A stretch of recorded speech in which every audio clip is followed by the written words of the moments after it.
as long as their team wins, they feel something's happening in their life that's positive and it's successful. It's a very good substitute for many, many things as far as the elite are concerned. Now, the big think tanks that involved many professional people knew that they'd have to give something this for the males, and for the women they'd also give a substitute too.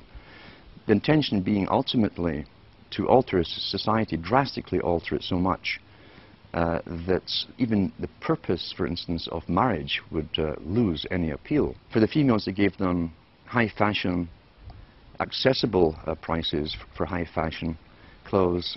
They brought in, people don't realize, they brought in the miniskirt back in the 1920s during Prohibition. They brought in cocaine at the same time as along with the booze to get young people in.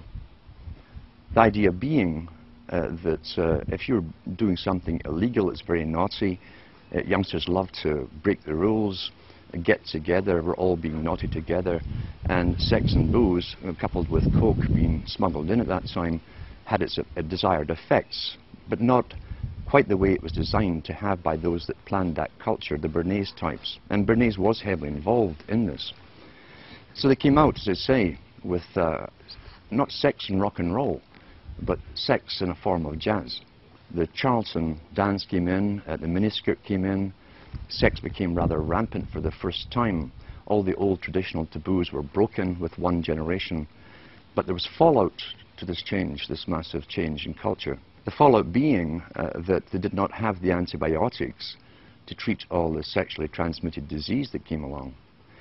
Secondly, they didn't have the legal abortion clinics to take care of the unwanted children that also were produced by hyper-promiscuity. They opened up big orphanages to try and take care of this, the boys' towns, they had ones for girls too. But there was so much backlash, especially in the United States, from the old Christian communities, that they had to tone it all down. It kind of flopped, as I say. Sexually transmitted disease became rampant, so did unwanted pregnancies and abortions. And so they went back to the drawing board, because remember, before this all happened, the big players, the new high priesthood, we'll call them, of the Time Lords, those who create the future, work in think tanks for the big establishment, had a definite mandate. The only problem was how do you achieve that mandate over a time period. So they went back to the drawing board, and they've always known, for instance, that in wartime, more children are produced because people, young people who might go off to die tomorrow tend to be far more promiscuous. They brought this back after World War II big time and worked on it steadily. All their tax money went into one particular area of research, not just for the atomic weaponry and so on. It went into finding ways of finding a contraceptive that was effective. When they found it and launched it on the scene, at the same time as they launched what they called pop music, along with drugs, LSD and so on, they brought out a contraceptive. So then permission was given, in a sense, and promoted from the top down, even from the BBC, which is, remember, the BBC is owned by the British government. It's an arm of the British government. It talks on behalf of the dominant minority who rule Britain. So they began to promote all this stuff. All the DJs they'd bring on television would interview the top pop stars of the day. They were all stoned out their minds. Some of them were falling out of chairs. And the interviewers would say, "Gee hee, aren't we naughty children?" All aimed at a young generation to emulate. This is what we do. Monkey see, monkey do. Once again, remember, the prime intent was to break the old culture of boy meets girl, going together for a while, getting engaged, getting married, having children. The family unit, they'd said, when they had the League of Nations, which was the precursor of the United Nations, said they'd have to destroy the family unit. Pretty well all of H.G. Wells's non-fiction books promotes all of this agenda. And in fact, he coined the term in the late 1800s. This is how far back this agenda of promiscuity had to go. He coined the term free love. And in one of his books written before 1890, he says, we must promote free love in order to destroy and end the obsolete family unit. Once that's done, he said, the family is no longer in the way when government comes for an individual. Each individual will be solely responsible to the government itself, and no family will stand up around them like a primitive tribe and defend them. At the same time, the foundations within the United States and Britain and elsewhere were funding what appeared to be far-left groups, communist groups. So much so, as I say, the Rees Commission went in to look into this from the 50s to find out why top capitalists who owned international corporations and banks, international banks, were putting up foundations to fund far-left groups. Well, we know now it was to literally destroy the old culture in order to bring in the new culture, the new society. So therefore you have the proliferation of sexual activity. The fallout still came from unwanted pregnancies, far reduced than it had before because of contraception. But then came the lead of the feminist charge, again funded by the Rockefeller Foundation in the States, to spearhead and demonstrate and demand the rights for abortion. If they could get the public to devalue human life, and that's in the writings of Julian Huxley. He says if we can get society to devalue human life, he says, and take humanity off its pedestal as a supreme being on the planet, then, he said, we can bring in our controlled society with a workable population. Everything works within culture towards an agenda. And as Plato said so long ago, over 2,300 years ago, he said, culture and cultural changes must be authorized from the top.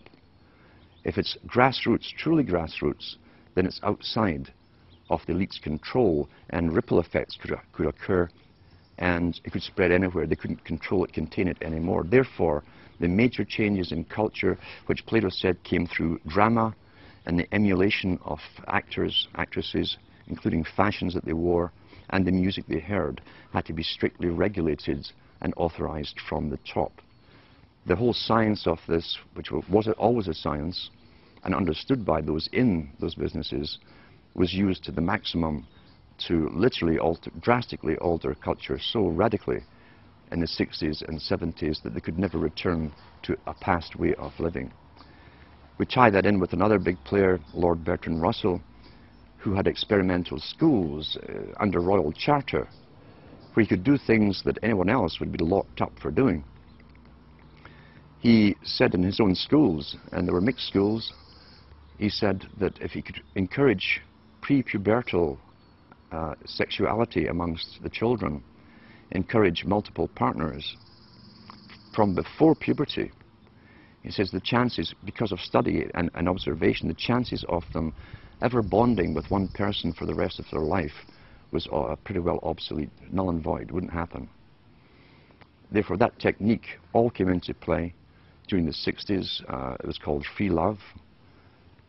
Drugs helped it along the way.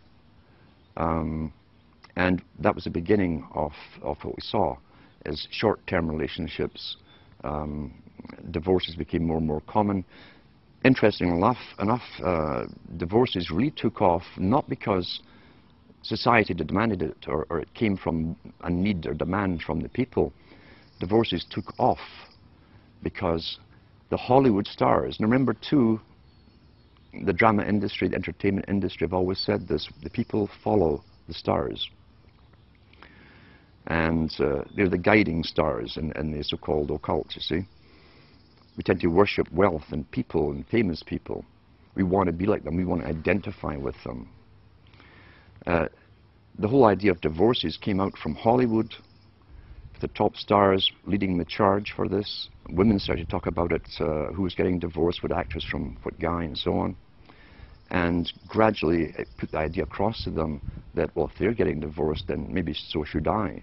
At the same time, the Bordes techniques were used through all kinds of magazines. At that time, 97% of all magazine publications were aimed at women.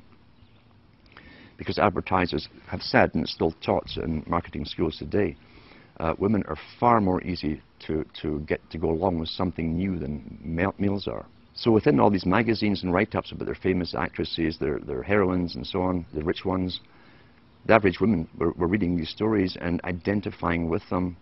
They're being told that you can do anything, you can have it all, You could have a career, you can have a family, you had a home. They gave them utter lies, and they coined the term superwoman. So across the whole of Europe and the States and Canada, at the same time, always coordinated at the same time, the media entertainment industry were promoting stories of superwomen. And they'd find someone, real or imaginary, we'll never know, who supposedly was a CEO of a company, who had all these children at home, had a great husband, could manage everything and could cook great cuisine, blah, blah. And that, of course, is a fantasy. This put pressure again on most women to try and live up to the fantasy, as all advertising does. And most of the stuff we're getting is advertising, or at the very least is basic psychological manipulation. Vernet's techniques again. Remembering too that he called it the creation of a consumerist society. Well-behaved people, as long as there's money going around, they would go into the material world and they would forgo having children. That's the same thing as Charles Galton Darwin talks about. If we can encourage the woman and the male to go after the material benefits of the world, there's a slimmer chance they'll actually have children who tend to be economically burdensome. People were addicted to television in a very short space of time. Most people still today think that all entertainment to do with movies, drama, is therefore nothing more than their entertainment. It never ever was that case. The greatest social messages are promoted through movies and drama, high drama, through the fixation of emotive sequences, emotional sequences, not logical, factual sequences, but pushing points across in an emotional way which register and fix in the mind. So emotional content is very, very important, rather than going through an actual discussion or an argument using logic and facts. There's no debate. And when you're being downloaded through fiction, your guard is down, the censor part of your brain is not in action as you would in a debate or a lecture. You're actually in an alpha state, being completely downloaded with new ideas. Very similar to a computer. And so therefore, a culture industry, which is called by its own the culture industry. The Soviet Union had a department called the culture industry. Their actors and directors were called the cultural leaders.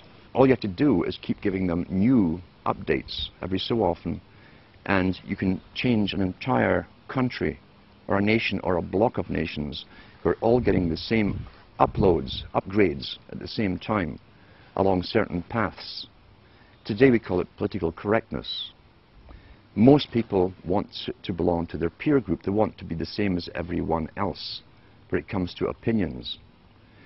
In fact, they judge their own personal sanity by bouncing ideas off their neighbors and friends who will answer back and agree on these same topics in kind.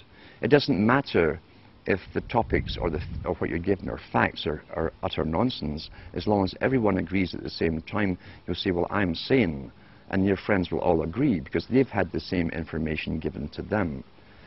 We don't only get the same information given to us, we're led through sequences, even documentaries, to leave you with a predetermined fixed conclusion on any given topic. Most folk are once again unaware of this. They think, I've just been given all the facts on this topic and this is the obvious conclusion, which is always given to you by the final experts on the particular program. There's no thinking involved. We tie this in with the Brzezinski. Brzezinski said in 2 Ages, now this guy was way up with the NSA. He's a master geopolitician. He admits he works in 20, 50-year periods to do with geopolitics in other countries. But he said himself, the public will shortly be unable to think or reason for themselves. He says he was meaning by the form of information that was given to them, the type, the formulas that were in use then in the 1970s. And eventually, he said, they will expect the media to do all their thinking and reasoning for them. Well, that's happened today. That's why people today can't think outside of the programming from television.